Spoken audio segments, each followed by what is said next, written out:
সাকিবকে আবারও ফিরে পাবেন অপু বিশ্বাস। যে অপেক্ষাতেই প্রহর গুনছিলেন অপু বিশ্বাস। বাকি জীবনটা আব্রাহাম খান জয়কে সঙ্গে নিয়ে সাকিবের সঙ্গে কাটানোর প্রত্যাশাতেই ছিলেন তিনি। কিন্তু তার সেই স্বপ্নকে আবারও দুঃস্বপ্নে পরিণত করেছে বুবলি। অর্থাৎ সাকিবকে ফিরে পাওয়ার যেই আশাটুকু ছিল তার সবটাই এবার হারাতে হলো অপু বিশ্বাসকে। সাকিবকে ফিরে পাওয়ার এটাই হয়তোবা শেষ সুযোগ ছিল অপু বিশ্বাসের, কিন্তু সেই রাস্তাটিও চিরতরে বন্ধ করে দিচ্ছে বুবলি। মূলত বেশ কিছুদিন ধরে ফের অন্তঃসত্ত্বা হওয়ার গুঞ্জনে রয়েছেন শবনম বুবলি। এই বিষয়কে শুধুমাত্র গুঞ্জন বললেও ভুল হবে, কেননা বুবলির হাঁটা চলা এবং শারীরিক অবস্থা সকল দিক থেকে এটাই বিবেচিত হয় যে তিনি ফের মা হচ্ছেন। চলতি সপ্তাহের শুরুতে সুন্দরী প্রতিযোগিতায় অংশ নিয়েছিলেন বুবলি, আর সেখানেই স্পষ্টভাবে ফুটে ওঠে তার বেবি বাম্প।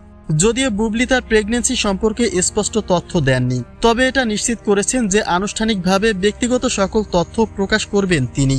ব্যক্তি বিষয় নিয়ে ভাই অবশ্যই সবার আগ্রহ থাকে, আমি এটা অলওয়েজ সম্মান করি। খুব সুন্দর ঘটা করে যখন ব্যক্তি প্রোগ্রাম হবে তখন সব ব্যক্তি আলোচনা হবে একদম। বুবলি যদি সত্যি দ্বিতীয়বারের মতো বেবি কনসিভ করে থাকেন তবে নিশ্চিতভাবে সেই বেবির বাবা শাকিব খান, কেননা মাত্র কয়েক মাস আগে সাকিবের সঙ্গে যুক্তরাষ্ট্রে ব্যক্তিগত সময় কাটিয়েছেন বুবলি।